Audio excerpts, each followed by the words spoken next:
50 KG का 40% जो wait है वो मस्कुलर सिस्टम का है। Most important fact also the heart is the hardest working muscle, so cardiac muscles is the most important muscle of the heart and it pumps 5 quartz of the blood पर minute and 200 gallon daily. So circulatory system पढ़ाते समय भी मैंने आपसे share किया था कि आपके शरीर का जो सबसे इम्पोर्टेंट जो पार्ट है वो सर्कुलेटरी सिस्टम में, खासकर दिल, आपका हृदय, आपका हार्ट, और हार्ट का जो एक तरीके से वर्किंग कल्चर है वो कैसा है, तो वो 5 क्वार्ट्स ऑफ द ब्लड पर मिनट है और दिन भर में 200 गैलन्स जो ब्लड है वो सर्कुलेट करता है पूरी बॉडी में। Most important interesting fact about the muscles, the gluteus maximum is the body is the largest muscles. So जो हमारे नितंब है, हमारे जो बटक्स की मसल्स हैं, this is the gluteus, this is the largest muscles of the body and it is in the buttocks and helps human maintain the upright posture। तो जो आपके buttocks की muscles हैं वो आपके posture को maintain करके रखती है ना, इस तरीके से उसके longitude को maintain करके रखती है। The ear contain the smallest muscles in the body alongside with the smallest bone। कान की हड्डी के बारे में भी पिछले सेशन में देखा था, सबसे छोटी बोन है, ठीक है ना, लेकिन मसल्स भी वहाँ की सबसे छोटी कही जाती हैं। And this muscles hold the inner ear together, the are connected to eardrums. So इस कान की मसल्स के बारे में एक इंटरेस्टिंग फैक्ट है। And a muscle called masseter in the jaw is the strongest muscle by weight. It allows the teeth to close with a force up to 55 pounds on the inserts of the 200 pounds on the molars। So what is the important fact, जो आपका खासकर जो आपकी zygotic muscles हैं, जो आपके face के नीचे के टीथ के पास की जो जॉ की मसल्स हैं, उसके बारे में कह रहे हैं कि वो सबसे हार्डेस्ट मसल्स हैं, जो लगभग 200 पाउंड्स का वेट तक वो धारण कर सकती हैं, बियर कर सकती हैं, टॉलरेट कर सकती हैं। What is the function of the muscular system also? So most important function, breathing, speaking, swallowing।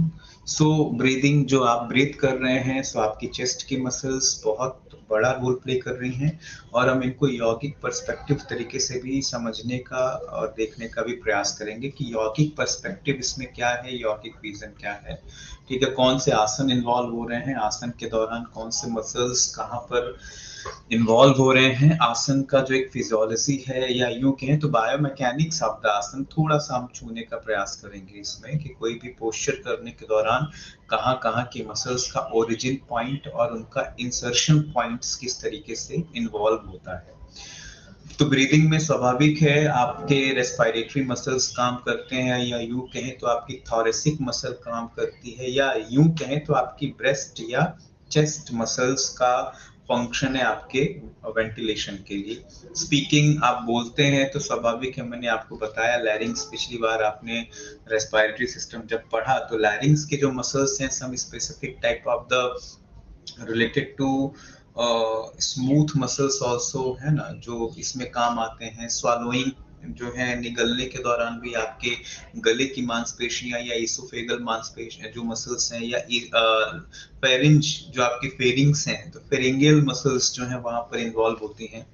Digesting food and the getting rid of the waste, so आपके डाइजेशन के रीजन पे जो आपकी आते हैं, आपके small intestine, large intestine या stomach, this type of the organ of the digestive system, they help to digesting food and getting rid of the waste। Moving of the any movement है ना, आप कोई भी एक्टिव मूवमेंट कर रहे हैं, passive movement कर रहे हैं, sitting still and standing up straight है ना, आपके चलने फिरने वॉकिंग में जो भी आप गतिविधियां आप करते हैं, उन सारे गतिविधियों में इन मसल्स के पूरे पूरे यूटिलाइजेशन होते हैं, उनकी पूरी प्रेजेंस होती है, मसल्स वहाँ पूरी तरीके से काम करती हैं। Pumping blood through the heart and the blood vessels, आपके जो ब्लड वेसल्स हैं वो भी स्पेसिफिक टाइप ऑफ मसल्स से मिलके बने हुए हैं, है ना, और उन जैसे कनेक्टिव टिश्यू से मिलके बने हुए हैं। सो आपके जो टिश्यूज हैं ये मसल्स भी बनाएंगे, तो यहाँ पर ब्लड की जो पंपिंग है, चाहे वो हार्ट की तरफ हो या हार्ट से बाहर की तरफ पंपिंग हो या सर्कुलेशन हो, उन दोनों सर्कुलेशन में मस्कुलर सिस्टम या मसल्स इन्वॉल्व होती। Pushing a baby through the birth canal as the muscles in the uterus contract and relax. So आपके pelvic region की जो muscles हैं या uterus region की जो muscles हैं during delivery of the baby boy, baby के दौरान जब वो baby जब deliver होता है उस दौरान इन muscles के use होते हैं। Seeing and hearing, आपके जो भी देखना सुनना इन तमाम चीजों में भी मसल्स जो है प्रॉपर इन्वॉल्व होती हैं। तो आप यूं साधारण सी भाषा में कहें तो आपकी कोई भी एक्टिविटी है, चाहे वो वॉलंटरी एक्टिविटी है या इनवॉलंटरी एक्टिविटी है ना, उन सारी एक्टिविटीज में मसल्स जो है वो अपना 100% रोल प्ले करती है। सो इसी वजह से जो मसल्स है वो आपके ह्यूमन बॉडी का सबसे इम्पॉर्टेंट फेज है, जो कि आपके डेली रूटीन में, डेली वर्क कल्चर में वो आपके साथ बनी रहती है। Some specific characteristics of muscular system, जो कि मस्कुलर सिस्टम जो है मसल टिश्यू से मिलके बने हुए हैं। तो मसल टिश्यूज के कुछ स्पेसिफिक कैरेक्टरिस्टिक्स और देते हैं कि मसल्स के और क्या क्या वर्क हैं। So contractility to ability to the muscles to shorten, जो मसल्स कॉन्ट्रैक्ट है ना, कॉन्ट्रैक्शन करना, ये भी मसल्स का एक बड़ा काम है। एक्सटेंसिबिलिटी, किसी मसल्स का जो है वो लॉन्ग होना या एक्सपांस होना, this is the also characteristics of the muscle. Elasticity, किसी मसल्स की फ्लैक है ना, ability to muscles to return to normal size, है ना। सो नॉर्मल साइज से एबनॉर्मल साइज की तरफ भी जाना, this is the elasticity of the muscle. Atrophy, hyperatrophy. So atrophy is the wasting of the muscles tissues, atrophy है ना। और hyperatrophy, this is the increased size of the muscle tissues. So atrophy is the wasting the decreasing size of the muscle tissue. The hypertrophy is the increasing size of the muscle tissues, controlled by nerve stimuli and the fed by capillaries. So muscular system जो है इसमें आपको nerves भी समझ में आएंगे और आपको इसमें ब्लड वेसल्स भी समझ में आएंगे। सारे मसल्स का जो एक तरीके से न्यूरल फंक्शन है वो भी आपको दिखेगा। यदि आपके हाथ पैर की मसल्स प्रॉपर काम करती हैं, उनके मूवमेंट प्रॉपर होते हैं, वहां पर कॉन्ट्रैक्शन, रिलैक्सेशन या एक्सपांशन होता है, इसका मतलब वहां के नर्व सेल्स काम कर रही हैं, वहां की न्यूरल सेल काम कर रही हैं, वहां न्यूरल प्रोग्रेस बराबर बनी हुई है। So this is the basic characteristics of the muscles. Now how many type of the muscles tissue, muscles tissues की कैरेक्टरिस्टिक्स अभी आपने देखी, क्या काम करते हैं, वो भी रिलेटेड टू मस्कुलर सिस्टम समझ आता ही है। अब बात करते हैं कुछ उनके फंक्शन टाइप्स की। So there are three type of the muscular tissue: smooth muscle tissue, cardiac muscle tissue और skeletal muscle tissues। तो एक एक टिश्यूज को उनके एग्जांपल्स के साथ समझने का प्रयास करेंगे। तो नीचे से शुरू करते हैं, स्केलेटल मसल टिश्यू की बात करते हैं। तो स्केलेटल मसल टिश्यूज को हम साधारण सी भाषा में वॉलेंटरी मसल्स या टिश्यूज भी कहते हैं। वॉलेंटरी मसल्स क्यों? क्योंकि वो आपके नियंत्रण में होते हैं। आप अपने हाथ को जब मूव कर रहे होते हैं तो इसमें आपकी चॉइस होती है। आप चलते हैं तो आपकी चॉइस होती है। आप कोई भी ऐसा काम कर रहे हैं जिसमें आपके हाथ और पैर की या जहां की भी मसल्स डायरेक्टली यूज हो रही हैं, जो आपके डायरेक्टली कंट्रोल में होती हैं, उसको स्केलेटल मसल्स टिश्यू कहते हैं, टिश्यूज कहते हैं। So are those which attach to bone and have then the main function of the contracting and the facilitate the movement of the skeleton। आपके skeleton को मूव करने के लिए, फॉर एग्जांपल यदि मैं अपने हाथ को मूव कर रहा हूँ उस तरीके से, तो इस मूविंग के दौरान मेरी चॉइस है और यहाँ पर जो हमारी मसल्स इन्वॉल्व हो रही हैं उनको क्या कहते हैं? Skeletal muscle tissues. मैं अपने नेक को साइड बाय साइड मूव कर रहा हूँ, अप एंड डाउन मूव कर रहा हूँ, तो इसमें क्या यूज हो रहा है? यहाँ पर स्केलेटल मसल टिश्यूज यूज हो रहे हैं। ठीक है, तो this is the basic characteristics of the skeletal tissues की बात हो रही है। फिर उसके बाद आगे देखते हैं, स्मूथ टिश्यू है, this is the involuntary muscles. ये वो मसल्स हैं जिसपे आपका नियंत्रण नहीं होता है। खासकर ये इन आप में इनकी मोबिलिटी में आपके कोई कंट्रोल नहीं होता है, आप इनेबल होते हैं इनके मूवमेंट को लेके, है ना। तो जैसे आपके डाइजेस्टिव सिस्टम की जो मसल्स हैं, आपकी आंतें हैं, आपकी बड़ी आंतें हैं, छोटी आंतें हैं, ठीक है। इस तरह आपके लंग्स के जो स्मूथ टिश्यूज हैं, आपके ट्रैकिया के जो स्मूथ टिश्यूज हैं, जहां पर आपका नियंत्रण नहीं है, this is the involuntary muscles, ये स्मूथ मसल्स कहलाती हैं। और ये कहाँ कहाँ पाए जाते हैं, तो जैसे आपका स्टमक है, इसोफेगस है, ब्रोंकाई है, यहाँ की जो वॉल्स हैं, ब्लड वेसल्स की जो वॉल है, यहाँ की जो दीवारें हैं, ये स्मूथ मसल्स हैं। ब्लड बराबर फ्लो हो रहा है, लेकिन ब्लड के फ्लो के मूवमेंट को आप कंट्रोल नहीं कर सकते। आपके इसोफेगस रीजन में बराबर श्वास आ जा रही है, आप खाना खा रहे होते हैं, तो खाने के दौरान जब आप स्वालो कर रहे हैं, तो स्वालो के दौरान जब आपका फूड पार्टिकल आपके फेरिंग्स से होते हुए ऐसे फिगर में जाता है, तो वहां पे जो मसल्स वर्क कर रही हैं, उन पर आपका कंट्रोल नहीं होता है। आपके जो स्टमक की मसल्स हैं, जब भोजन जो है, फूड जो है, वो काइम फॉर्म में कन्वर्ट हो रहा होता है, तो उस समय भी आपका कंट्रोल, आपका व्यक्तिगत कोई इसमें कंट्रीब्यूशन या कंट्रोल नहीं होता है। आप इनेबल होते हैं उनके मूवमेंट को कंट्रोल करने के लिए। ऐसी मसल्स जो हैं वो स्मूथ मसल्स कहलाती हैं। फिर आगे बात करते हैं कार्डियक मसल्स की। तो कार्डियक का मतलब ही है ना, मैंने बताया था cardiac is related to the walls of heart. मतलब ये वो मसल्स हैं जो हार्ट की वॉल कहलाती हैं, ओनली हार्ट्स वॉल, है ना। दिल की जो दीवार है, हृदय की जो दीवार है, या उनकी जो भित्तियां हैं, उनको कहते हैं कार्डियक मसल्स। ये बिल्कुल स्केलेटल मसल्स के थ्रू जो है वो स्ट्रेटेड होता है, उसमें धारियां होती हैं। धारियों का मतलब वो खुरदरा होता है, उसमें कुछ जो एक तरीके से ब्लर लाइंस होती हैं, ठीक है ना। और वो क्या करती हैं, ये सिमिलर टू स्मूथ मसल्स दोनों होती हैं, इनवॉलेंट्री कंट्रोल भी होती हैं। मतलब आपका हार्ट पर अपना नियंत्रण नहीं है, और वहाँ की जो मसल्स है वो स्केलेटल मसल्स भी होती हैं, जो कि हार्ट को बराबर पंप करना होता है, हार्ट को बराबर धड़कना होता है।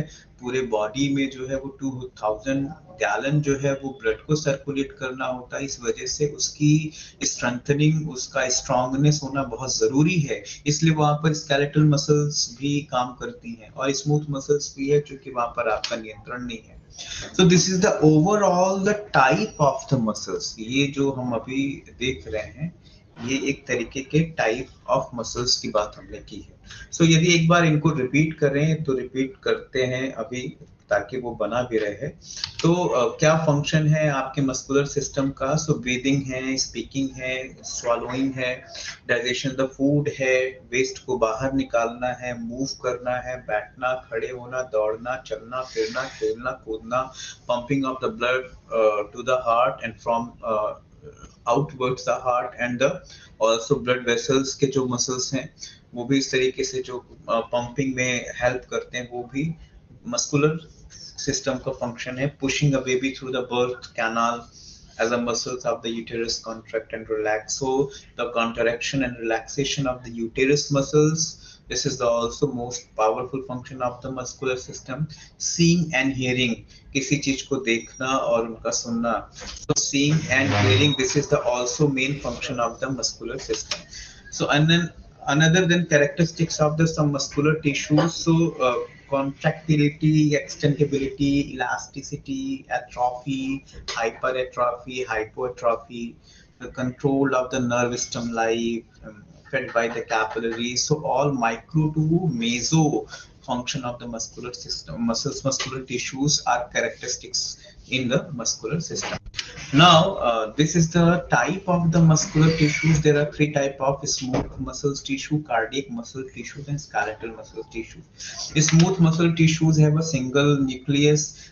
This is the multiple nucleus. This is the voluntary muscles, and this is the specific muscles which are under control. The movement of the muscles is under control.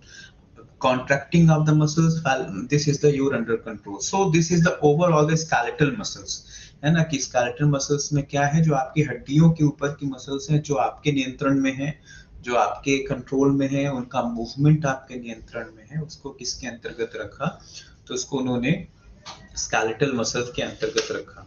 Smooth muscles को हमने क्या देखा, smooth muscles जो है वो unstriated lines होती हैं, उसमें बहुत ज्यादा धारियां नहीं होती हैं, स्ट्रैटिस नहीं, स्ट्रैटाफाइड नहीं होती हैं, वो सिंगल न्यूक्लियर होती हैं, बहुत स्मूथ होती हैं। This is the involuntary muscles, और वो आपके कंट्रोल में नहीं होती, उनका मूवमेंट आपके नियंत्रण में नहीं होता है, जैसे आपके स्टमक की मसल्स, आपके इसोफेगस की मसल्स, आपके ब्रोंकल रीजन की मसल्स, ब्रोंकाइल मसल्स, और आपके ब्लड वेसल्स। ये जो वॉल्स हैं ये किससे मिलके बने हैं? तो ये स्मूथ मसल से मिलके बने हुए हैं। उसके बाद हम लोगों ने कार्डियक मसल्स को देखा कि cardiac muscles, this is the only muscle of the wall of the heart.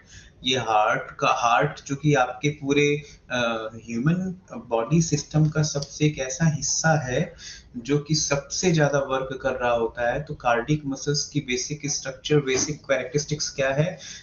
जो स्ट्रैटिफाइड भी है और इनवॉलेंटरी भी है, दोनों है, मतलब एक मिक्स क्वालिटी है हार्ट की मसल्स की। जो इनवॉलेंटरी इसलिए क्योंकि हार्ट जो है वो कंट्रोल में नहीं होता है कई बार, और वो अपने तरीके से उनके वर्क और उनकी फिजियोलॉजी, उनके फंक्शन होते हैं। और स्केलेटल मसल्स इसलिए क्योंकि हार्ट जब वर्क कर रहा होता है उस दौरान हार्ट को एक सही तरीके का स्ट्रॉन्ग फ्रेमवर्क चाहिए होता है, एक स्ट्रॉन्ग फ्रेम सपोर्ट चाहिए होता है, तो वो मसल्स जो है वो स्केलेटल मसल से रिलेटेड है। Now, the next topic is the structure of the skeletal muscles. So, what is the structure? So, this is the basic structure of the skeletal muscles. This is the bone. If you are seeing in screen, this is the bone, and this is the tendon. Tendon is the bonding between bone and the muscles. This is the epiphyseum. This is the upper layer. This is the endozyme between fibers. है ना? अब ये देखिए आप एक छोटा सा इधर इधर की यदि बात करें, this is the one type of the fibres, muscles fibre, है ना? अब एक मसल फाइबर को आप जब देखेंगे तो उसमें से एक छोटे से पार्ट को बाहर निकालेंगे, सो this is the call of fascicles. और फैसिकल्स के अंदर भी ढेर सारे आपको इस तरीके से गुच्छे दिख रहे हैं, उसमें से एक गुच्छे को बाहर निकालेंगे, उसको कहते हैं मस्कुलर फाइबर।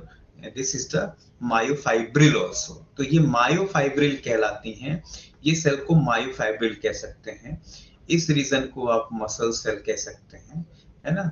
और ये जो पूरा रीजन है, this is the muscles fascicles, और दिस इज द मसल। सो यहाँ इसको समझने का प्रयास करें, this is the complete muscles. मान के चलिए कोई मसल्स है, मसल के छोटे से स्ट्रक्चर को मस्कुलर फैसिकल्स कहते हैं, उसमें से एक छोटा सा स्ट्रक्चर निकालेंगे, वो मसल सेल कहलाएगा। उस मस्कुलर सेल में भी छोटा सा हिस्सा जो आप देखेंगे, unit of the muscular system is the myofibril. So write down the unit of the muscular system is, या unit of the muscle is the myofibril. So myofibril is the unit of the muscles. अब इस myofibril के अंदर क्या क्या होता है, उनके फिजियोलॉजी और उनकी एनाटॉमी भी हम लोग थोड़ा सा समझने का प्रयास करेंगे, उनकी एनाटॉमी को भी जानने का प्रयास करेंगे कि ये क्या कहलाती हैं, एग्जैक्टली इनका फंक्शन कैसा है। तो यहाँ समझ में आया कि एक छोटे से मसल्स का जो हिस्सा है उसको कहते हैं मस्कुलर मसल्स फैसिकल्स। ये पूरा मस्कुलर फैसिकल्स है, आप देखें ये पूरा मस्कुलर फैसिकल्स है। मसल्स फैसिकल्स के अंदर क्या है? मस्कुलर सेल, एक छोटा सा, इसको आप मस्कुलर सेल कह दीजिए। अब उस मस्कुलर सेल के अंदर के ये जो यूनिट है उसको क्या कहते हैं? मायोफाइब्रिल। ये जो मायोफाइब्रिल है इसको मसल्स फाइब्रिल भी कहते हैं, और इसी की स्टडी जो है वो ज्यादातर मस्कुलर सिस्टम में लोग करते हैं, लेकिन हम बहुत डीप में इसकी हम स्टडी नहीं करेंगे, हम केवल इसके एनाटॉमी को थोड़ा सा समझने का प्रयास करेंगे। I will not talk about how ATP burn, ATP किस तरीके से बर्न होती है और ADP किस तरीके से बर्न होती है, माइटोकॉन्ड्रिया या मसल्स के जो सेल हैं वो किस तरीके से इन्वॉल्व होते हैं। लेकिन एक छोटा सा मैं आपको रिप्रेजेंटेशन भी आपको देना चाहूंगा मस्कुलर सिस्टम की एनाटॉमी का, कि ये जो मायोफाइब्रिल है, जिसको आप सबसे छोटी micro unit of the muscle cell कह रहे हैं, उस micro unit of muscle cell के अंदर ये सारी चीजें एग्जैक्ट में दिखती कैसे हैं और उनके काम होते कैसे हैं, बस इतना हमें समझना है। So this is the structure of the muscles. आप देखें ये वो मसल है जो आप देख रहे हैं, इसी मसल्स का स्ट्रक्चर यहाँ पर है। ये मसल्स की जो ऊपर की लेयर है ना, जो ऊपर की लेयर है उसको क्या कहते हैं, है ना, एपिमाइजियम। सो एपिमाइजियम जो है या epimysium, this is the connective tissue wrapped just under the deep fascia that surrounds entire the muscles. So this is the first layer of your muscular system. It's called a epimysium. Now एंडोमाइजियम की बात करते हैं, अब नीचे की तरफ आते हैं, दिस इज द एंडोमाइजियम। लेकिन एंडोमाइजियम के जो बीच का ये वाला हिस्सा है जो डाइवर्ट करता है एंडोमाइजियम और एपिमाइजियम को, उसको कहते हैं perimysium. So perimysium is the connective tissue surrounds each individual fascicles. So each individual fascicles जो आपके दिख रहे हैं, this is the one fascicles, this is the another fascicle, this is the another fascicles, this is the one, this is the another. So there are different type of the fascicles, और इसके बीच के जो muscles हैं उन muscles को क्या कहते हैं, उन स्ट्रक्चर को कहते हैं, this is the perimysium. So perimysium is the connective tissue surrounding each individual vesicles. Now next is the endomysium. So endomysium is that this is the connective tissues wrapped around each individual muscle cells. So this is the some endomysium. If you see that this type of the muscle, this is the, or this is the light shape of the uh, light color. So just see, this is the called endomysium. ठीक है, so this is the endomysium. And last is the myofibril. So myofibril is the unit of the skeletal muscles. So just I repeat and just I again repeat this concept of the structure of the skeletal muscle. So how many layers? So first layer it's called a epimysium. It is the upper layer of the muscular system, any muscles. Perimysium, this is the connective tissues surrounding each individual fascicle. ये जो आपके individual जो फैशल्स होते हैं इसके आसपास जो muscles आप देख पा रहे हैं, दिस कॉल अ पर्टिकुलर पेरीमाइजियम। फिर एंडोमाइजियम क्या है, एंडोमाइजियम जो है वो जो मसल सेल्स आपके अंदर है उनके बीच की जो मसल्स आप लेयर देख पा रहे हैं, इट्स कॉल्ड एंडोमाइजियम। और मायोफाइब्रिल क्या है, this is the thread like एक धागे नुमा संरचना होती है that make up contractile part of the striated muscles fibre. तो ये जो आप देख सकते हैं, दिस इज द मायोफाइब्रिल, जो एक this is the cluster of the fibres ना। अब उसी में से एक स्ट्रक्चर को देखते हैं, इस स्ट्रक्चर को, छोटे से स्ट्रक्चर को हम एनालिसिस करते हैं। तो muscles fibre are made of the myofibrils. आप देखें कि दिस इज द और कंप्लीट मसल फाइब्रिल, और इसके अंदर ये मायोफाइब्रिल्स हैं। Myofibrils contain myofilaments. ये ढेर सारे फिलामेंट आपको एक एक छोटे छोटे जो दिख रहे हैं, दिस इज द फिलामेंट।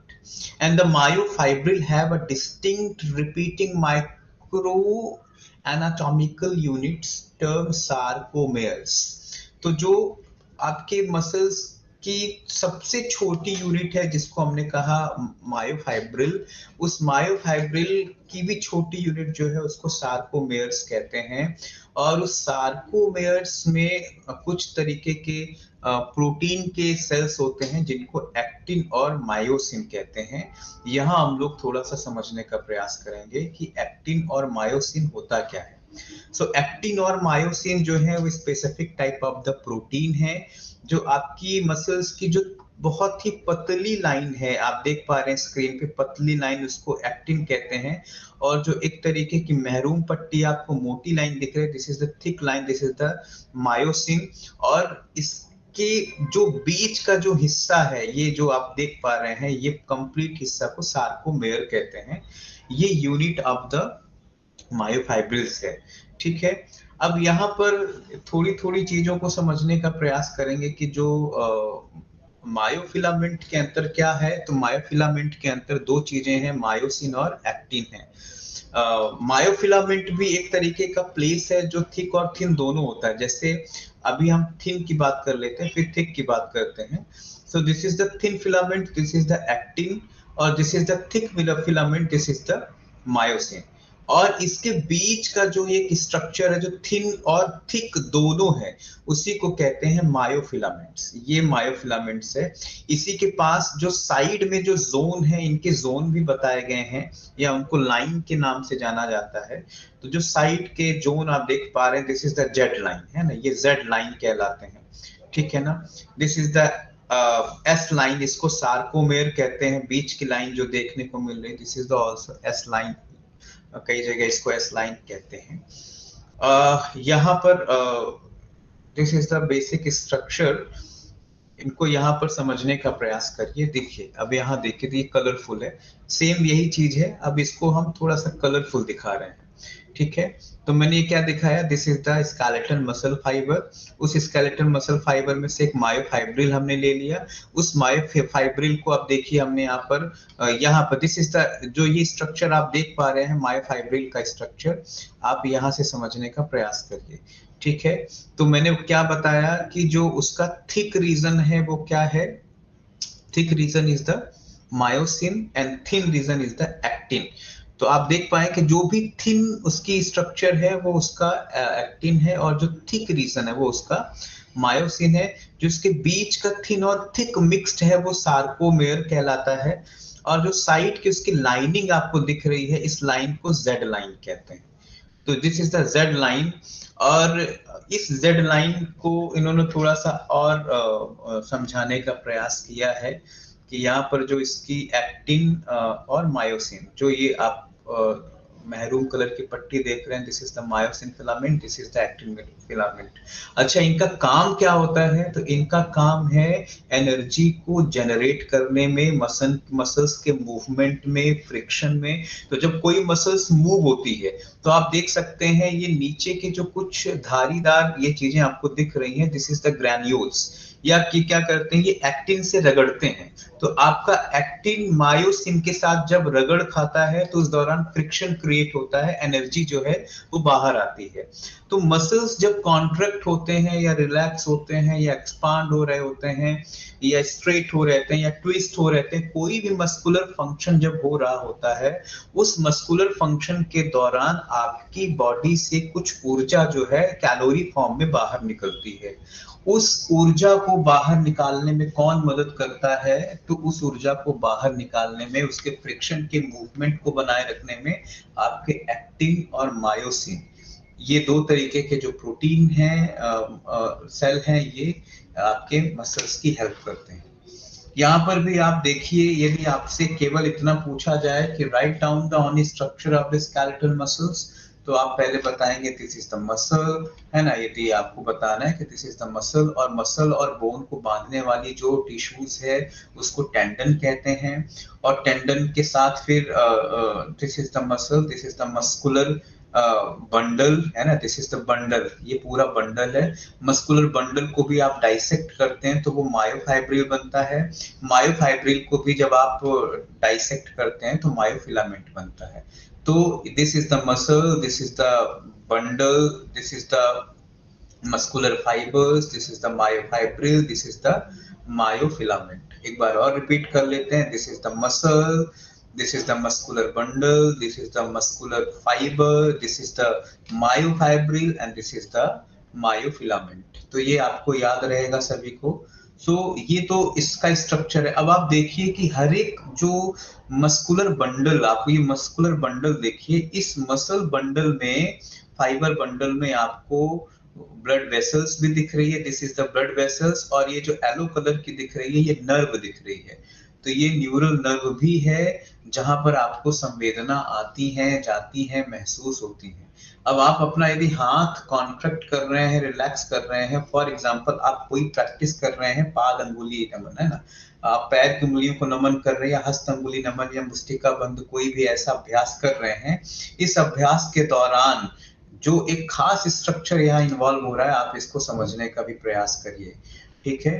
तो जब भी आप इस तरीके का मूवमेंट करते हैं तो आपका नर्वस, जो आपके नर्व हैं, न्यूरल नर्व हैं, वो भी इन्वॉल्व होती हैं, उनको भी प्रॉपर मैसेज जा रहा है ब्रेन की तरफ कि हाँ, अब इन्होंने हाथ को मुट्ठी बांधी है, अब इन्होंने हाथ को रिलैक्स किया है। मुट्ठी बांधने के दौरान कौन से मसल्स इन्वॉल्व हैं, रिलैक्सेशन के दौरान कौन सी मसल इन्वॉल्व हैं, ब्लड वेसल्स किस तरीके से इन्वॉल्व है, वहां ब्लड का सर्कुलेशन कैसे होगा, क्योंकि हर एक सिस्टम में ब्लड वेसल्स और नर्व है ना, दोनों इन्वॉल्व होते हैं। तो there are two type of the vessels, nerve vessels और ब्लड वेसल्स। ब्लड वेसल्स में क्या बहता है, ब्लड। नर्व में क्या बहता है, नर्व वेसल्स में neurotransmitter. Right down, there are two type of the vessels, blood vessels और नर्व वेसल्स। तो नर्व वेसल्स में क्या बहता है, न्यूरोट्रांसमीटर और impulse. And impulse, right down, is exact terminology is the impulse, है ना, क्या बहता है, तो इम्पल्स जो है बराबर काम करता है। और ब्लड वेसल्स जो है उसमें क्या बहता है, ब्लड। ठीक है, तो this is the basic structure of skeleton muscles. तो इसको भी एक बार हम फिर से रिपीट कर लेते हैं ताकि समझ में आ जाएगा। तो मैंने आपसे बोला कि जो स्केलेटन मसल है, स्केलेटन मसल्स की लेयर्स की पहले बात करते हैं, अंदर की बात नहीं करते। तो इसकी जो है वो टोटल इसमें 3 लेयर होती हैं। पहली लेयर होती है उसको एपिमाइजियम कहते हैं, दूसरी लेयर पेरीमेसिमाइजियम कहलाती है और तीसरी लेयर जो है एंडोमाइजियम कहलाती है। एपिमाइजियम क्या है, तो epimysium is the outer layer of your surroundings of the entire muscles. This is the connective tissues. This wrap all the muscles in deep fascia. दूसरा लेयर क्या है, तो दूसरा जो लेयर है दिस इज द पेरीमाइजियम। पेरीमाइजियम जो है वो कौन सी लेयर है, तो this is the this type of the layer जो ढेर सारे जो आपके मसल फाइबर आपको दिख रहे हैं, इन मसल फाइबर ईच इंडिविजुअल के जो सराउंडिंग जो एक तरीके की मस्कुलर कनेक्टिव टिश्यूज आपको दिख रही है, this connective tissues is called a perimysium. And endomysium क्या है, तो एंडोमाइजियम वो कनेक्टिव टिश्यूज हैं या वो मसल्स हैं जो आपके खासकर जो फाइबर के बिटवीन, फाइबर के बीच में जो आप देख पा रहे हैं जिसकी वजह से सारे फाइबर्स अलग अलग आपको दिख रहे हैं, वो कहलाता है एंडोमाइजियम। तो 3 तरीके की लेयर समझ में आ गई, एपीमाइजियम, पेरीमाइजियम और एंडोमाइजियम। फिर उसके बाद क्या है, मायोफाइब्रिल। तो आप देखिए मायोफाइब्रिल जो है this is the thread like fibrils, है ना, ये फाइब्रिल एक धागे नुमा संरचना दिख रही है, make of the contractile part of the straight muscles fibre. और उसके बाद मसल्स फाइबर जो है this is the group of the myofibril, ये ढेर सारे मायोफाइब्रिल है, this is the fibril, this is the one unit is the myofibril. फिर उसके बाद क्या है, मायोफैब्रिल को भी यदि हम एनालिसिस करके देखें तो वो कुछ मायोफिलामेंट कंटेन करके रखते हैं। उस मायोफिलामेंट को ही हम क्या कहते हैं, उसी मायोफिलामेंट के अंदर ही आपको एक्टिन और मायोसिन दोनों चीजें दिखेंगी। उसी मायोफिलामेंट को भी आप क्या कह सकते हैं, this is also called sarcomeres. अब सार्कोमेयर्स को समझाना है तो कैसे समझे, sarcomere, this is the complete sarcomeres. ये कंप्लीट सार्कोमेयर्स में से ये जो स्ट्रेट कहलाती है ये बीच के 1 और 2, ठीक है ना, इसको क्या कह सकते हैं, this is the complete myofilaments part, this is the sarcomere part. उसके साथ जो एक्टिन पार्ट है जो थिन है, और जो मोटा पार्ट है रेड मैरून कलर का, this is the thick part of the myosin. इसी थिन और थिक फिलामेंट्स को समझने का प्रयास करिए, तो इसको हमने किसमें समझाया, this is the simple anatomy of like that, this is the sarcomere, this is the thick, this is the thin। ठीक है, तो जो आप इस कलर की लाइन देख रहे हैं जो मैरून कलर की है, ये एक तरीके की मायोसिन है और वो दूसरी एक्टिन है, दोनों ही प्रोटीन सेल हैं। फिर हम लोगों ने क्या देखा, this is the structure, chronological structure, so this is the muscles, this is the muscular fiber bundles, this is the muscle fiber, this is the myofibril, and this is the myofilament. Now most important point, this is the awaited there, origin and inertions of muscles. What is the origin and what is the inertions of muscles? So what is the origin of the muscles? Origin of muscles क्या कहलाता है, आपके body में कौन कौन से वो point हैं जो origin point of the muscle है, और आपके बॉडी में वो कौन कौन से पॉइंट हैं जो इनर्सन है, इंसर्शन पॉइंट कहते हैं उसको, तो हम थोड़ा सा इसको भी समझने का प्रयास करते हैं कि what is the origin point of muscles and what is the insertion point of the muscles. So what is the origin point of the muscles? So this is the very beautiful and the very simplest concept in muscular system. Origin means the point where the tendon attached to the bone. So वो point जहां से tendon जो है वो attach है, उस point को क्या कहते हैं? Origin point. जैसे यहाँ पर आप देखें, ये जो पॉइंट है जहां टेंडन बोन से अटैच है, इस पॉइंट को क्या कहेंगे? Origin point. और which does not move during muscle action, जो है जो कभी मूव नहीं करता है जब कोई आप कॉन्ट्रैक्शन रिलैक्सेशन करते हैं. ठीक है, तो यदि आप अपने कंधे को मूव कर रहे हैं तो कंधे की मसल्स जो है, जो मूव करने वाली मसल्स है, उसको इंसर्शन पॉइंट कहते हैं. लेकिन कंधा भी कहीं से तो एक पर्टिकुलर एंगल पे मूव कर रहा है, वो जो ज्वाइंट एंगल है या वो जो पर्टिकुलर वो ज्वाइंट फेस है, पॉइंट है, वहां ओरिजिन मसल्स इन्वॉल्व होती है. तो ओरिजिन मसल्स वो मसल्स होती हैं जो कि टेंडन्स और बोन के दरमियान होती है, जहां वो बोन का वो पॉइंट होता है जहां टेंडन वहां से शुरू होते हैं, लेकिन वो मूव नहीं कर सकती. लेकिन इंसर्शन जो एक ऐसा पॉइंट है where the tendon attach the bone which move during the action. वहां पर टेंडन होता तो है और जॉइंट भी बना रहता है, लेकिन वो एक्शन भी बराबर हो रहा था, वो मूव भी बराबर होता है. For example, action of biceps muscles. Scapula is the origin.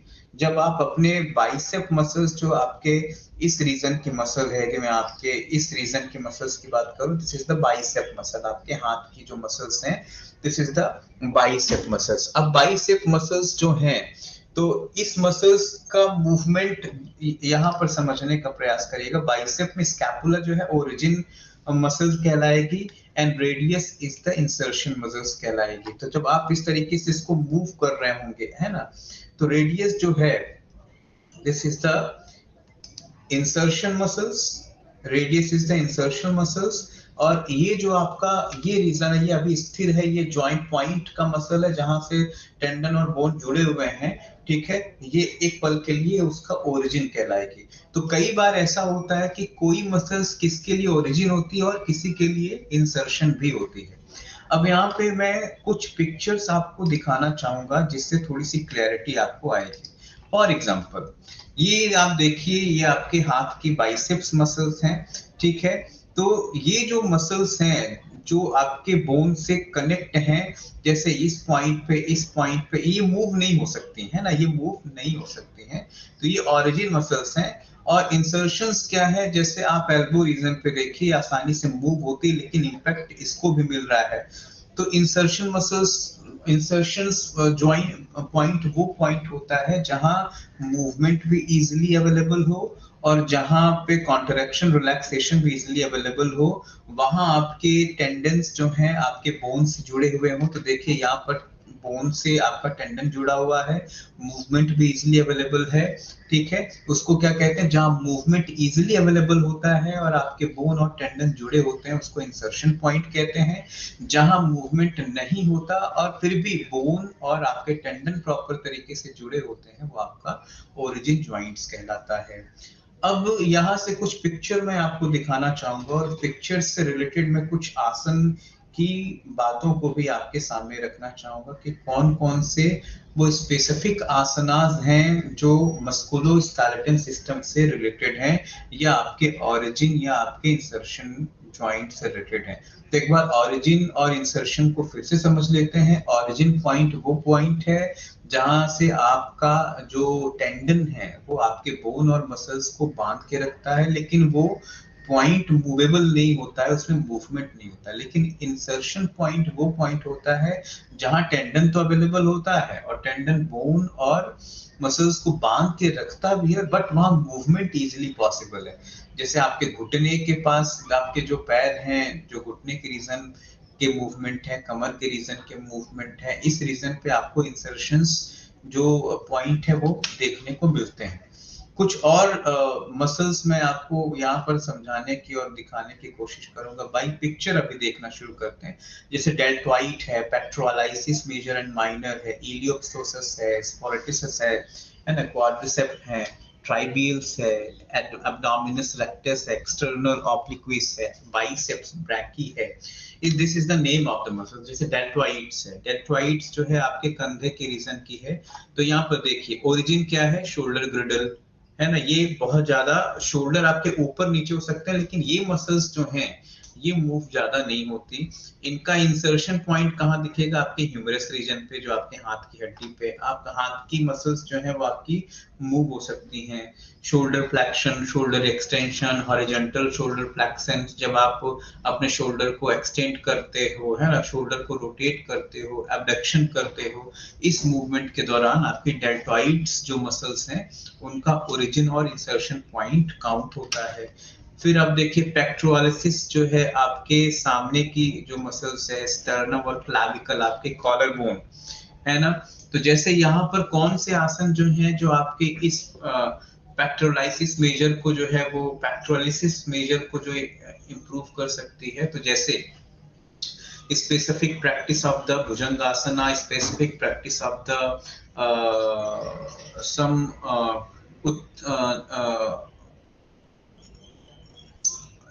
Setu Bandhasana, specific practice of the Surya Namaskar, some practice of the Ardha Chakrasana, है ना, ताड़ासन।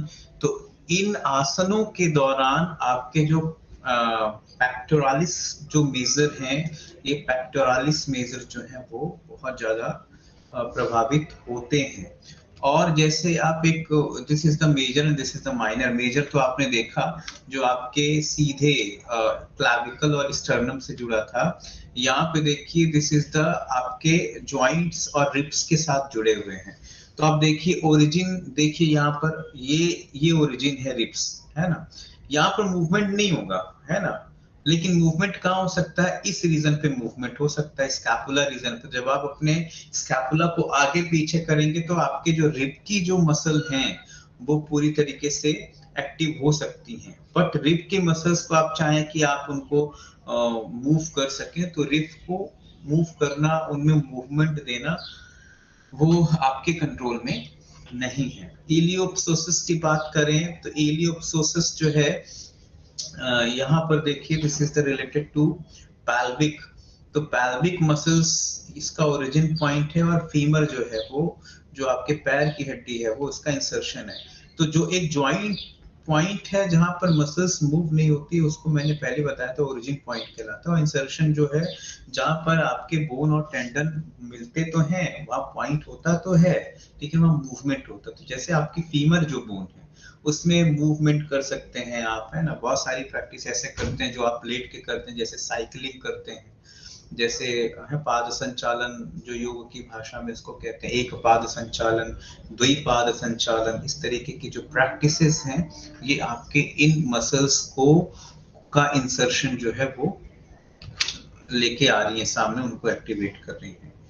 फिर जैसे ये आप देखें, आपके जांघ की मसल देखिए, जांघ की मसल्स में ओरिजिन पॉइंट देखिए, this is the pelvis region, लेकिन इसका इंसर्शन पॉइंट देखिए टीबिया, है ना। आपकी जो टीबिया है, टीबिया को मूव करने के दौरान आप, जैसे फॉर एग्जांपल आप सूक्ष्म व्यायाम करते हैं पैरों के लिए, और आप जानु नमन करते हैं। जानु नमन यदि आपने कहीं सुना होगा, तो आसन प्राणायाम मुद्रा बंध में स्वामी सत्यानंद सरस्वती जी ने कुछ तरीके के एंटीरोमेटिक प्रैक्टिसेस बताई हुई हैं, जिसमें पवन मुक्त आसन सीरीज है। तो जैसे जानु नमन में आप पैर को ऊपर की तरफ ले जाते हैं, जिसको आप क्या कहते हैं, लेग सैल्यूटेशन। आप पैर को ऊपर ले जाते हैं, फिर नीचे ले आते हैं, फिर और एक हाथ से आप अपने थाई को जो इस तरीके से पकड़ के रखते हैं, और क्या करते हैं, पैर को उठा रहे होते हैं, रिलैक्स कर रहे होते हैं। उस दौरान कौन सी मसल्स यहाँ पर ज्यादा इन्वॉल्व हो रही है, तो कहते हैं उस दौरान आपकी सार्टोरियस मसल्स, सार्टोरियस, ठीक है। तो सार्टोरियस मसल्स जो है वहां पर इन्वॉल्व होते हैं, जहां पर ओरिजिन पॉइंट उसका पैल्विक होता है, लेकिन सबसे ज्यादा मूवमेंट कहाँ दिख रहा है, आपके टिबिया रीजन पे दिख रहा है, इन मसल्स के वजह से। ऐसे ही जो है आप देखिए रेक्टस फेमोरिस, जो आपके फीमर मसल है ना, आपके पैर की जो मसल है उसको रेक्टस फेमोरिस कहते हैं। तो कहते हैं कि दिस इज ओरिजिन जो है वो इंफीरियर पेल्विस है, और इंफीरियर पेल्विस में ये दिस इज द इसका origin point. But this is the insertion point, इसका देखें तो insertion point this is the all. तो ये टीबिया रीजन पे, पटेला और टीबिया, ये टीबियल रीजन पे आप देखिए tibia region, this is the insertion point. तो इंसर्शन और ओरिजिन पॉइंट को एक बार फिर से समझें कि ओरिजिन पॉइंट वो पॉइंट है जो ओरिजिन है, जो स्टेबल पॉइंट है, और इंसर्शन पॉइंट वो पॉइंट है जहां से आपका पैर मूव कर रहा है। तो यदि मैं आपको कहूं कि आप यदि वीडियो में मुझे देख रहे हैं, मैं अपने हाथ को इस तरीके से मूव कर रहा हूं, तो कौन सी जो इंसर्शन पॉइंट कौन सा कहलाएगा? तो इंसर्शन पॉइंट जो मेरा एल्बो रीजन है, जहां से मूवमेंट बराबर बना हुआ है, ठीक है, वो क्या कहलाएगा? आपका इंसर्शन पॉइंट कहलाएगा। और ज्वाइंट जो आपका इस कंधे के साथ जो ज्वाइंट है, उस ज्वाइंट को आप कहेंगे this is the origin joint, यहाँ पर मूवमेंट नहीं है। कहने का मतलब कि ये जो पॉइंट्स हैं ये हमारे पूरे बॉडी में इस तरीके से बनते हैं। आप किसी भी पॉइंट को ओरिजिन बना सकते हो और किसी भी पॉइंट को आप इंसर्शन पॉइंट बना सकते हो। बट शर्त ये है कि इंसर्शन पॉइंट वही पॉइंट है जहां आपके टेंडन और आपके जो मसल्स हैं वो मिलते हैं, बट उसमें मूविंग एबिलिटी होती है। ओरिजिन पॉइंट में मूविंग एबिलिटी नहीं होती है, इसलिए हर कोई पॉइंट भी आपका ओरिजिन पॉइंट नहीं हो सकता है। ये भी देखने का प्रयास करेंगे। जैसे एक और मसल्स देखिए, टीबिलियस, टीबिया जो है, तो टीबियालिस जो इंटीरियर है ना, पीछे का हिस्सा देखिए। अब इस मसल्स को देखिए, अब यहाँ पर आप देखिए कि यहाँ पर ओरिजिन क्या है और उसका इंसर्शन क्या है। तो ओरिजिन आप देखिए दिस इज द टीबिया, है ना, और इंसर्शन जो है दिस इज द मेटाटार्सल। अब जब आप पैर की उंगलियों को मूव कर रहे होते हैं तो यहाँ पर ओरिजिन पॉइंट आपका टीबिया, उसमें ज्यादा मूवमेंट नहीं हो रहा है इस रीजन पे। जब आप अपने एंकल डॉर्सल रीजन का फ्लैक्शन कर रहे होते हैं, उनको एक्सपांड कर रहे होते हो और कंट्रोल कर रहे होते हो, तो उस दौरान जो मेटाटार्सल है, मेटाटार्सल जो है वो क्या है? आपके ये पैर का ये वाला हिस्सा, 1 2 3 4 5, और लास्ट का क्या है? फैलेंजेस। इधर क्या है? टार्सल। तो टार्सल जो है वो आपका एंकल बोन हो जाते हैं, ढेर सारे जो एंकल बोन कहलाते हैं वो टार्सल कहलाते हैं। आगे का जो हिस्सा होता है वो मेटाटार्सल कहलाता है, और इसके आगे का हिस्सा जो है फेरेंजिस कहला रहा है। तो अब इसमें कौन कौन से आसन हैं? जैसे आप पाद अंगुली नमन करते हैं, गुल्फ चक्र करते हैं, गुल्फ नमन करते हैं। तो गुल्फ चक्र, गुल्फ नमन, पाद अंगुली नमन, है ना, इस तरीके के जो पोस्चर जब आप करते हैं, इसमें टीबियालिस एंटीरियर मसल्स जो है वो प्रॉपर इन्वॉल्व होती है। जिसमें टीबिया जो मसल्स होती हैं, टीबिया रीजन की मसल्स होती है, वो नॉन मूवेबल मसल होती है, और मेटाटार्सल रीजन की जो मसल होती है वो मूवेबल मसल होती है, इसलिए उसको इंसर्शन कहते हैं। और टीबिया रीजन के जो मसल्स हैं उसको ओरिजिन पॉइंट कहते हैं। अब देखते हैं रेक्टस एब्डोमिनस, ये वो मसल है, ज्यादातर जो आजकल जो भी यंग जनरेशन है वो इसी मसल्स के पीछे लगे हैं कि वो अपने इसी रेडियस, ये रेक्टस एब्डोमिनस को की प्रैक्टिस करें। और जो कहते हैं ना, आपके जो पेट के रीजन में जो रिब्स बनते हैं या पैक्स बनते हैं, पैक्स की बात होती है, 8 पैक 6 पैक, तो ये 6 पैक 8 पैक जो है वो यहीं देखने को मिलता है। अभी कहते हैं यहाँ पर जो ओरिजिन है वो आपका पैल्विक रीजन है, क्योंकि जब भी आप कोई प्रैक्टिस करते हैं तो पैल्विक मसल्स जो हैं वो इस मसल्स को सपोर्ट देती तो है, लेकिन this is the base, strong base, foundation base support. और इंसर्शन क्या है? आपके रिब्स और स्टर्नम। तो जब आप कोई ऐसी प्रैक्टिस करिए जिसमें आपके चेस्ट की मसल्स जो हैं वो इन्वॉल्व हो रही हैं, तो आप पाएंगे कि यदि चेस्ट की मसल्स की कोई भी आप प्रैक्टिस कर रहे हैं, वो आपके खासकर रेक्टस एब्डोमिनस को ही इम्पैक्ट करेगी। अब आप देखें कि ये जो एक तरीके की स्ट्रक्चर है, ये मसल्स की स्ट्रक्चर, ये रेक्टस एब्डोमिनस की स्ट्रक्चर है, जो ज्यादातर आज जो जिम लवर होते हैं या जिमर्स होते हैं वो इन स्ट्रक्चर के साथ चलने का उनका प्रयास होता है और इसी को वो बराबर अभ्यास में लेके आते हैं। योग में बहुत सारे ऐसे आसन हैं जो रेक्टस एब्डोमिनस को स्टिमुलेट कर सकता है। जैसे जब आप पवन मुक्त आसन सीरीज भाग 2 की तरफ आते हैं, जो एब्डोमिनल सीरीज कहलाती है, जिसमें एक पाद पवन मुक्त, एक पाद आसन, द्विपाद आसन, उत्तान पाद आसन, है ना, फिर आपका एक चक्रासन, द्विपाद चक्रासन, फिर पाद चक्रासन करते हैं, फिर पवन मुक्तासन, द्विपाद पवन मुक्तासन, ठीक है। इसी के क्रम में आप जो है वो शुद्ध उदराकर्षण की प्रैक्टिस करते हैं, नौकासन की प्रैक्टिस करते हैं। So the all practice of the Pawan muktasana series भाग 2, this is the abdominal base series, वो जो है आपके रेक्टस एब्डोमिनस को एक्टिव करते हैं। दूसरा, जैसे आप कुछ षटकर्म की प्रैक्टिसेस करते हैं जिसमें आप अग्निसार की बात कर लेते हैं कभी, या नौली की बात कर लेते हैं, तो नौली के दौरान आपका यही रेक्टस एब्डोमिनस मसल्स जो है वो बाहर मूव होता है, और इसी मसल्स का जो इनडायरेक्ट प्रेशर है जो आपके विसरल ऑर्गन में दिया जाता है रोटेशन करके या राइट या लेफ्ट स्टैटिक मूवमेंट करके, तो इससे क्या होता है कि आपके जो लोअर विसरल रीजन है पेट के अंदर की जो आंतें हैं, उन आंतों को यही रेक्टस एब्डोमिनस मसल जो है वो मसाज दे रहा होता है। So this is the basic concept of the muscles. इसी के साथ एक और मसल्स आप देखें तो इसको कहते हैं ऑब्लिक्स, ठीक है। तो ऑब्लिक्स मसल्स जो है, जो आपके पीठ के पिछले हिस्से में भी आपको देखने को मिलता है, जिसमें रिब्स इसका ओरिजिन पॉइंट है और पेल्विस इसका इंसर्शन पॉइंट है, मींस मूवमेंट पेल्विक रीजन से हो रहा है।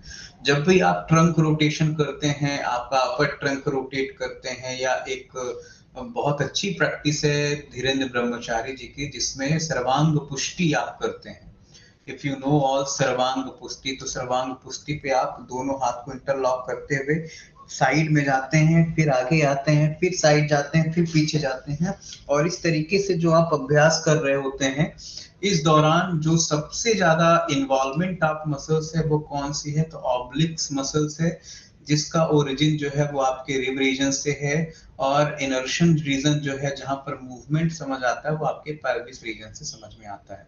कोई भी ऐसी प्रैक्टिसेस आप करते हैं, जैसे आप अर्धचक्रासन करते हैं, है ना, आप शलभासन करते हैं, तो शलभासन के दौरान सेम इसी तरीके की फिजियोलॉजी जो है वो अप्लाई होती है, जो हमें यहाँ पर समझना है। तो शलभासन है, भुजंगासन है, सर्वांग पुष्टि, अर्ध चक्रासन, सूर्य नमस्कार की सम प्रैक्टिसेस जो हैं वो आपके ऑब्लिक्स मसल्स के इन्वॉल्वमेंट के साथ चलती हैं, जिसमें आपके रिब्स और आपकी पेल्विस इन दोनों का एक सही तरीके से रिदमिक हार्मोनी फ्लैक्शंस होता है। अब बात करते हैं बाइसेप्स की, बात करते हैं बाइसेप, है ना। तो बाइसेप मसल्स जो हैं, बाइसेप ब्रैकी कहते हैं इसको। तो ओरिजिन क्या है मैंने बताया, स्कैपुलर रीजन है, क्योंकि वो स्टैटिक पॉइंट है, वो उसका एक कांस्टेंट पॉइंट है। बट इंसर्शन पॉइंट क्या है, रेडियस रीजन, जिसमें आप अपने बाइसेप को मूव कर सकते हैं। तो इसमें जो भी आप एल्बो फ्लेक्शंस की प्रैक्टिस करते हैं, केहूनी नमन की प्रैक्टिस करते हैं, है ना, केहूनी चक्र की प्रैक्टिस करते हैं, या आप केहूनी के संदर्भ में चाहे आप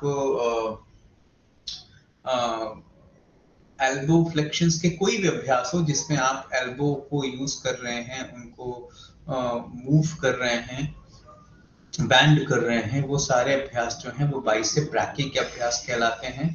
खासकर सूक्ष्म व्यायाम में जो अभ्यास यहाँ पर देखने को मिलते हैं वो केहूनी नमन से रिलेटेड है, स्कंद चक्र, स्कंद शक्ति विकासक प्रक्रिया से भी रिलेटेड हो सकते हैं, ठीक है। अब ये मसल्स आगे भी देखते हैं, कुछ और मसल्स की बात करते हैं। This is the trapezius muscles. ये आपके पीठ के ऊपर का जो हिस्सा आप देख सकते हैं, ये आपका पीठ है, ये स्कैपुलर रीजन है, ये इसके ऊपर की जो मस्कुलर लेयर है इसको ट्रैपेजियस मसल्स कहते हैं। और इसका ये जो मसल्स का रीजन देख सकते हैं इसको लेटिस्मस डॉर्सी कहते हैं। लेकिन इसमें आप बताइए कि इसमें ओरिजिन पॉइंट जो है वो क्या होगा, फिर ओरिजिन पॉइंट जो है वो आपका लंबर वर्टिब्रल होगा, क्योंकि यहाँ मूवमेंट कम होता है। लेकिन सबसे ज्यादा पॉइंट कहाँ हो रहा है, तो ह्यूमरस रीजन जो है आपके हाथ की जो हड्डी है वो आपके ट्रैपेजियस रीजन को भी ज्यादा प्रभावित करती है। अब आपने बहुत सुना होगा कि ज्यादातर जो जिम में एक्सरसाइज करते हैं वो आपके ट्रैपेजियस मसल्स को मूव करने वाले, तो जैसे फॉर एग्जांपल आपने इस तरीके से वेट लिया, आपने इसको आगे ले गए, पीछे ले गए, फिर आगे ले गए, फिर पीछे ले गए, फिर आगे ले गए और पीछे ले गए, इस तरीके की जो भी अभ्यास आप कर रहे हैं, ये सारी जो प्रैक्टिसेस हैं ये आपकी ट्रैपेजियस एक्सरसाइज कहलाती हैं। तो इसमें क्या हो रहा है, तो इसमें आपका जो पैल्विक रीजन है वो ओरिजिन पॉइंट रीजन कहलाएगा, लेकिन जो आपका इंसर्शन रीजन है वो कहाँ, आपके ह्यूमरस रीजन पे समझ में आ रहा है। मतलब जो मूवमेंट ऑफ द मसल्स है वो कहाँ से समझ में आ रही है, आपके ये ह्यूमरस, आपके हाथ की ये जो हड्डियां हैं या आपके हाथ की जो मसल्स हैं वो ज्यादातर इसमें इन्वॉल्व हो रही हैं। अब जैसे ट्राइसेप ब्रैकी की बात करें अभी, तो बाइसेप था, ट्राइसेप की भी बात करते हैं। तो इसमें आप देखिए ट्राइसेप ब्रैकी जो है इसमें स्कैपुला ह्यूमरस जो है ये ओरिजिन रीजन है, और एक्शन जो है वो एल्बो एक्सटेंशन और शोल्डर एक्सटेंशन। ठीक है, तो इंसर्शन क्या है, अल्ना, जहां पर मूवमेंट हो रहा है। तो जब भी कभी आप एल्बो एक्सटेंशन करते हैं, शोल्डर एक्सटेंशन करते हैं, श्वास लेते हुए आप अपने एल्बो को जो है एक्सटेंड करने का प्रयास करते हैं, तो उस समय सबसे ज्यादा जो इन्वॉल्व हो रही होती है मसल्स वो ट्राइसेप हो रही होती है। ठीक है, इंसर्शन, जैसे आप ये प्रैक्टिस जब आप कर रहे होते हैं, ठीक, तो इस प्रैक्टिस में यदि आप डंबल को लेके आगे पीछे मूव कर रहे होते हैं तो इसमें बाइसेप और ट्राइसेप ज्यादातर जो मसल्स जो है वो इन्वॉल्व होती हैं। फिर ग्लूटियस मैक्सिमस की बात कर रहे हैं। ग्लूटियस मैक्सिमस मतलब वो आपकी सबसे लार्जेस्ट मसल्स आपके बटक से रिजल्ट की है। इसमें ओरिजिन पॉइंट यहाँ भी पेल्विस ही है, लेकिन इसका इंसर्शन पॉइंट है वो आईटी बैंड एंड फीमर है। तो जब जैसे कोई आप ऐसे अभ्यास करते हैं जैसे तितली आसन या बटरफ्लाई पोस्चर है ना, तो या शुद्ध उदराकर्षण है या मरकट आसन है ना, या शलभ आसन है, ऐसे बहुत सारे पोस्चर हैं जो आपके इस रीजन को हील करने का प्रयास करते हैं, यहाँ के मूवमेंट को बनाने का प्रयास करते हैं। इसमें और भी आसन आ सकते हैं, जैसे सूर्य नमस्कार है, प्रज्ञा योग आसन है, सम कल्चरल पोस्चर है, सम डायनामिक कैप्सूल ऑफ आसना, कि दो आसन एक साथ करिए तो आपका जो ग्लूटियस मैक्सिमस है, जैसे द्रुत हलासन, आप एक पैर श्वास लेते हुए दोनों पैर को हलासन में लेके जाइए और फिर श्वास छोड़ते हुए वापस उठें तो पश्चिम उत्तानासन में उठें। तो जाएं तो हलासन में और आए तो पश्चिम उत्तानासन के साथ आने का प्रयास करें। इस तरीके का भी एक क्रम देखने को मिलता है। दूसरा, जैसे ग्लूटियस मैक्सिमस के लिए और भी बहुत सारे आसन हैं। जैसे आप तिर्यक भुजंगासन की बात करें कि भुजंगासन करते हुए राइट साइड से अपने लेफ्ट साइड का एंकल देखिए और लेफ्ट साइड से अपने राइट साइड का एंकल देखिए, ये आपके ग्लूटियस मैक्सिमस के लिए बहुत इंपॉर्टेंट है। साथ ही साथ एक पाद शलभासन, एक एक पैर से आप शलभासन करिए, फिर पूर्ण पाद शलभासन, दोनों पैर से शलभासन करने का भी प्रयास कर सकते हैं। This is the also beauty of the gluteus Maximus. ठीक है, तो इस तरीके से हम कौन कौन से आसनों के माध्यम से, क्योंकि मैंने आपको शुरुआत में एक चीज और शेयर की थी कि जब हम आसन की बात करेंगे तो आसन सबसे ज्यादा इम्पैक्ट डालेंगे वो मस्कुलोस्केलेटल सिस्टम पर ही, इनका गहरा प्रभाव जाएगा। आप कोई भी अभ्यास करेंगे वो आसन से ही शुरू होगा, उसके बाद वो आपके इनर एनाटॉमी में या इनर फंक्शन में या इनर जो आपके एलिमेंट है उसमें प्रभाव देगा। तो this is the complete concept of the gluteus muscles. Now next is the medial hamstring and the lateral hamstring. तो जो आपकी हैमस्ट्रिंग्स मसल्स हैं, जो आपके पैर के रीजन की जो मसल्स हैं, उसमें क्या है, तो उसमें पेल्विस जो रीजन जो है, फीमर रीजन, वो आपका ओरिजिन पॉइंट होता है, लेकिन टीबी और फुबला ये मूवमेंट मोड में जाती है। जैसे भी आप कोई नी रिफ्लेक्शन करते हैं या हिप एक्सटेंड करते हैं या कोई ऐसी प्रैक्टिस करते हैं जिसमें आपके घुटनों की का रिफ्लेक्शन ज्यादा देखने को मिल रहा है या हिप का एक्सटेंशन ज्यादा देखने को मिलता है, ऐसी स्थिति जो है वो हैमस्ट्रिंग मसल्स को व्यवस्थित कर सकते हैं। तो बहुत सारे ऐसे अभ्यास होते हैं जिसमें आपके हैमस्ट्रिंग्स मसल्स जो हैं वो इन्वॉल्व होते हैं। जैसे आप एक पाद उत्तान आसन जब करते हैं या द्विपाद उत्तान आसन करते हैं तो आपके मीडियल हैमस्ट्रिंग, लैटरल हैमस्ट्रिंग दोनों इन्वॉल्व होते हैं। जब आप मरकट आसन कर रहे होते हैं, है ना, मरकट आसन, तो भी आपके दोनों मसल्स इन्वॉल्व होते हैं। सुप्त उदराकर्षण कर रहे होते हैं तो भी ये मसल्स इन्वॉल्व होते हैं। जब आप पश्चिमोत्तानासन करते हैं या पादहस्तासन करते हैं, खासकर पश्चिमोत्तानासन के दौरान आपका हैमस्ट्रिंग्स जो है वो काफी स्टैटिक मूवमेंट में आता है और बंदे को काफी फ्लेक्सिबिलिटी के साथ उसको रिलैक्स मिल सकता है। So this is the hamstring. Now two joint muscles, जो आपके दो जॉइंट्स हैं, है ना, तो कौन कौन से दो जॉइंट्स हैं? तो particular to joint, this is the your femur region और this patella joints. So two joints muscle is called a gastrocnemius. तो गैस्ट्रोसिनेमस क्या कहलाता है? ये ओरिजिन इसका फीमर है जहां मूवमेंट नहीं होता है, लेकिन अब इंसर्शन देखिए एंकल टेंडन। ठीक है, आप जैसे बहुत सारे ऐसे अभ्यास करते हैं जिसपे गुल्फ घूर्णन करते हैं। गुल्फ मींस आपका जो एंकल रीजन है, घूर्णन मींस तो गोल गोल घुमाना। तो एंकल रोटेशन जब प्रैक्टिस आप करते हैं तो एंकल रोटेशन प्रैक्टिस के दौरान गैस्ट्रोसिनेमस मसल्स जो है वो प्रॉपर यूज होती है, जिसको टू जॉइंट्स मसल्स भी कहते हैं। खासकर जब आप लेट के भी कोई अभ्यास कर रहे होते हैं, तो लेट में खासकर यदि आप टू जॉइंट्स प्रैक्टिस कर रहे हैं, जैसे आप लेट के भी पैर को ऊपर रख दिया है और आप जॉइंट्स को मूव कर रहे हैं, तो भी गैस्ट्रोसिनेमस मसल्स या टू जॉइंट्स मसल्स है वो ज्यादा यूज होती है। तो इस तरीके से हमारी ज्यादातर मसल्स इन्वॉल्व होती है आपके आसन के दौरान।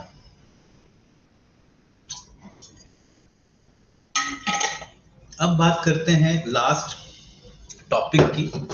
लास्ट टॉपिक जो है आपका वन जॉइंट मसल्स है, जिसको सोलियस मसल्स कहते हैं।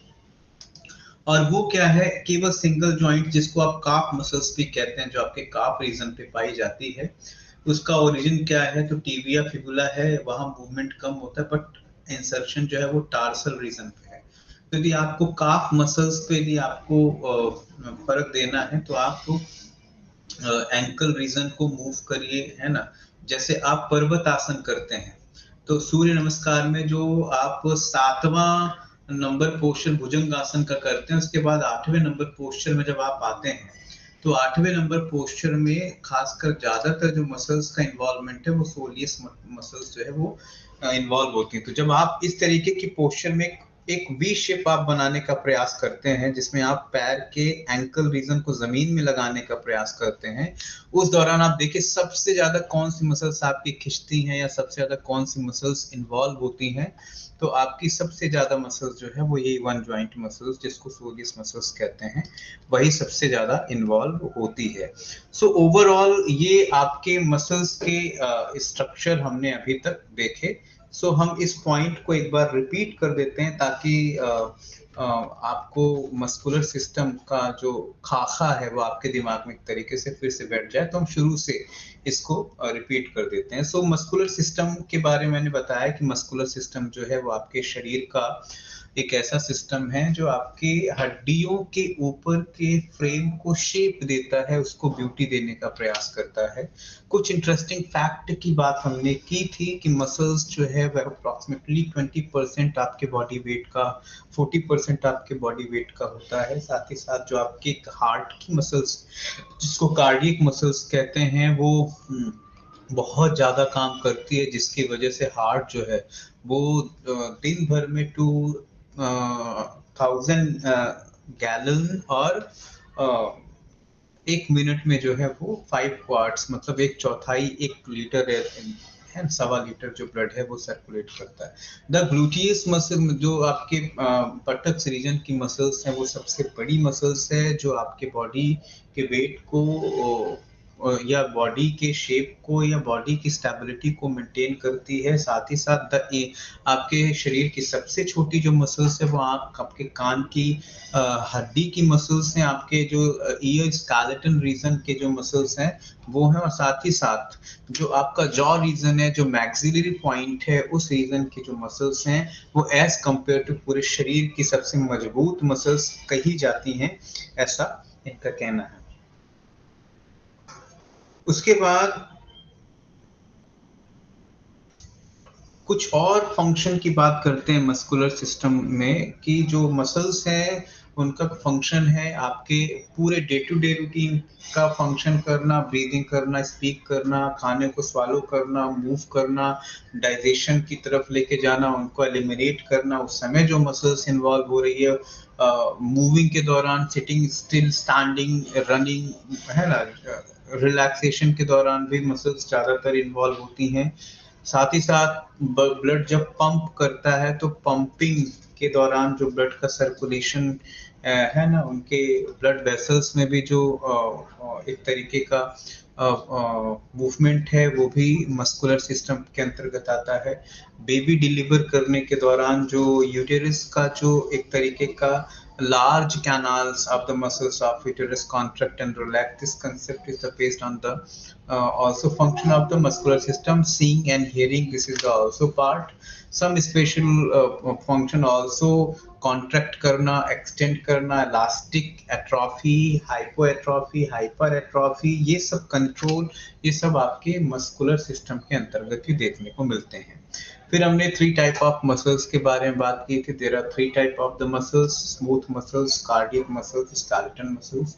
स्मूथ मसल्स वो मसल्स होते हैं जो सिंगल न्यूक्लियर होते हैं, बहुत स्मूथ और नॉन वॉलेंटरी होते हैं, इनका आप पर कोई अधिकार नहीं होता, इनके मूवमेंट पे आपका कोई कंट्रोल नहीं होता, वो स्मूथ मसल कहलाते हैं। स्केलेटन मसल वो कहलाते हैं जो वॉलंटरी मसल्स होते हैं, मल्टीपल न्यूक्लियस होते हैं, स्ट्रेटाफाइड, इसमें धारियां होती हैं, ये बड़े कंट्रोलेबल कंडीशन में काम करते हैं, इसलिए इनको वॉलंटरी मसल्स भी कहते हैं, क्योंकि आपका इस पे वॉलंटरी कंट्रोल है। सो वॉलंटरी कंट्रोल या इनके मूवमेंट पे आपका पूरी तरीके से एक एबिलिटी क्रिएट होती है। So this is the related to skeleton. Then cardiac muscle is the complete, the mixed category of the muscular tissues. So this is the related to smooth, the features of cardiac in related to smooth skeleton also. Then we have already saw the concept of the skeletal muscles, smooth and cardiac. Now structure of the skeletal muscular system. So this is the basic structure, this is the layer of the skeletal muscular system. So there are basic 3 layers: epimysium, perimysium and endomysium. And next one is the myofibrils, then muscular fibrils. Then muscular fibrils contain myofilaments. Myofilaments contain two actin and myosin, and actin is the thick filament, thin filament, and myosin is the thick filament. The both concept is thick and thin filament is known as the sarcomere. This is the specific structure of the skeletal muscular unit. It's called a myofibril. Now, the basic concept related to yoga: origin and insertion. So what is the origin of the muscle and insertion of the muscle? So origin means the point where the tendon attached to the bone which does not move during muscular action. So this is the complete concept of the origin. So origin क्या है कि जहाँ muscles move नहीं करती हैं, है ना, और वो किस तरीके से हैं, सो टेंडन अटैच्ड होते हैं बोन से. This is the peak point, this is the initiative point, this is the starting point of the muscle. It's called origin. Insertion is the, this is the point जहां पर tendon और bone attach तो होते हैं but move in action form में होते हैं. So there are some basic example of the origin of the muscles and the insertions of the muscles. There are some examples with picture. Deltoids, and so deltoids, pectoralis major, pectoralis minor, iliopsoas,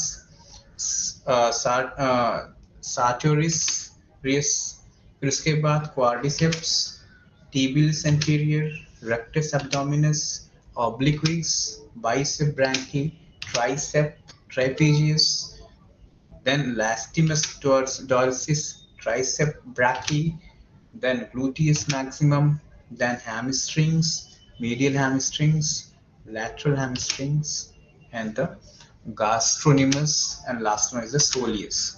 So this is the overall the concept of the muscular system, and how yogic asana in particular help to contraction and relaxation and the movement of the muscles, flexibility, elasticity and stability of the muscles. तो जब हम शास्त्रों में पढ़ते हैं ना कि आसनम भवेत दृढ़म, तो आसनम भवेत दृढ़म का मतलब क्या हो रहा है? आसनम भवेत दृढ़म का मतलब हो रहा है कि हम जो भी स्टैटिक प्रैक्टिस कर रहे हैं आसन को स्टैटिक तरीके से, या जिसको आइसो मैट्रिक प्रैक्टिस भी कहते हैं, है ना, आइसोमेट्रिक, जहां स्टेबिलिटी बोथ वे बनती है, this is the isometric. Isotonic means कि जहां बोथ वे जो है वो टोन क्रिएट होता है, दिस इज द आइसोटेनिक।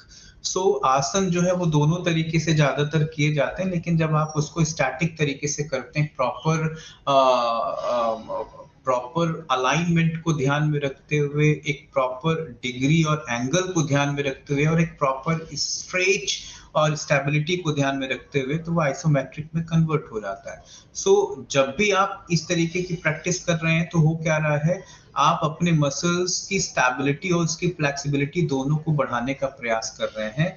इसीलिए आसन को घेरंड संहिता में पहले चैप्टर में जब आप सप्त साधन पढ़ते हैं तो वो कहते हैं आसनम भवेत दृढ़म। यदि आप आसन का अभ्यास करते हैं तो आपके अंदर दृढ़ता रिलेटेड टू musculoskeleton. So दृढ़ता means stability related to musculoskeleton system. So this is the asana. अब जब कभी आप आसन करते हैं तो योग के आसन में और बाकी के खासकर अभ्यास में बड़ा जमीन आसमान का फर्क होता है, क्योंकि जब आप आसन कर रहे होते हैं तो आसन एक साधनात्मक अभ्यास है, एक साधना के मनस्थिति से डिजाइन किया गया प्रोटोकॉल है, जिसमें आप अपने शरीर को विस्तार, शरीर की प्राण को विस्तार की कंडीशन में लेके जा रहे होते हैं, विस्तार कर रहे होते हैं। तो जब आप शरीर के या आप अपने पर्टिकुलर उस फेज के मसल्स के प्राण को विस्तारित कर रहे होते हैं, उस समय आपको आसन की जरूरत पड़ती है। और खासकर वो विस्तार कैसा, ग्रॉस लेवल का, आपको लगता है कि इन मसल्स के फंक्शन को हमें ठीक करना है, so then do the practice of asana. तो उनके कुछ विशेष नियम हैं, वो उन नियम के साथ चलते हैं कि उनका एक प्रॉपर एक अलाइनमेंट है, प्रॉपर ब्रीदिंग पैटर्न है, प्रॉपर उसकी एक स्टेबिलिटी है, प्रॉपर फोकस ऑफ ऑब्जेक्टिव है, एक लोकोमोशन है। इस तरीके से आसन के बहुत सारे कैरेक्टरिस्टिक्स हैं जो एक्सरसाइज से थोड़े से अलग हो जाते हैं। तो फाइनली कंप्लीट आसन जो है, आसन तभी होता है जब वो नैरंतर्य, दीर्घकाल, दृढ़ता पूर्वक और श्रद्धा भाव के साथ किया गया हो। यदि ये चारों चीजें नहीं हैं तो फिर आप कितना भी अभ्यास करेंगे, आप दृढ़ता की तरफ तो नहीं जाएंगे। हाँ, भले शरीर में रजस चीजें बनेंगी, आपके मसल्स इंप्रूव होंगे, लेकिन हो सकता है कि वो इम्प्रूवमेंट जो है वो एक तरीके की मस्कुलर टोन क्रिएट कर सकती है, मस्कुलर एट्रॉफी क्रिएट कर सकती है। इसीलिए जो आपकी आज के समय में ज्यादातर बहुत सारे ऐसे संस्था हैं जहां पर आसन को एक्सरसाइज के विकल्प में रखा जा रहा है। सभी को समझ में आ रहा है कि यदि आप कोई भी प्रैक्टिस को स्लो मोशन के दौरान करते हैं तो उस स्लो मोशन का सीधा सीधा इम्पैक्ट आपके बॉडी के साथ साथ माइंड की तरफ भी गहरा है। मैं यदि आपसे ही कहूं कि यदि आप सूर्य नमस्कार, जैसे अभी कोविड के दौरान पे आपने देखा होगा काफी होड़ लग गई थी, 108 लोग 12-12 मिनट में, 15-15 मिनट में लोग कर रहे थे। मेरा इस पे कोई उस तरीके का रिएक्शन भी नहीं है, सबकी अपनी अपनी श्रद्धा और सबकी अपनी अपनी स्थिति और क्षमताएं हैं जो लोग करते हैं। सूर्य नमस्कार को कभी आप डायनामिक ना करके आप स्टैटिक करके देखिए, आप पाएंगे कि सूर्य नमस्कार के एक एक पोस्चर्स की अपनी खुद की साइकोलॉजी है। आप नमस्कार मुद्रा में जब आते हैं पहले आसन में, है ना, तो जब आप पहले आसन की स्थिति में नमस्कार मुद्रा में आप जा रहे हैं तो आप ध्यान रखिएगा, when you are doing the प्रणाम आसन giving to mental effect also, so it's relate to your pranic harmony with mental salutations. आप कुछ नहीं कर रहे होते, आपके अंदर एक विनम्र भाव आना शुरू हो जाता है, आपके अंदर एक सैल्यूटेशन फेज आना शुरू हो जाता है, आपके अंदर एक आपका ईगो जो है वो प्रणाम के मोड में आना शुरू हो जाता है, मींस वो झुकने लगता है। This is the basic psychology of the asana. So each asana have a specific type of the science, physiology, as well as psychology, as well as spiritual power also. So today's topic related to muscular system with the effect of yogic practices, major effect in the yogasan reason that, और भी बहुत सारी ऐसी practices है जो आपके इन muscles को भी कहीं ना कहीं से, खासकर स्मूथ मसल को तो प्रभावित करती ही है ना। तो बहुत सारी प्रैक्टिसेस हैं आपके, षटकर्म है, प्राणायाम है, मुद्रा बंद है, जो आपके स्मूथ मसल्स, कार्डियक मसल्स और आपके स्केलेटन मसल्स को प्रभावित कर सकते हैं। सो ओवरऑल अभी मैंने आसन पे ज्यादा फोकस करते हुए बातें की थी, क्योंकि योग अभ्यास का आसन वाला जो हिस्सा है वो मस्कुलो स्केलेटन सीरीज को लेकर ज्यादा काम करता है, इसलिए मैंने ये बातें की। सो आज की क्लास यहीं पर मैं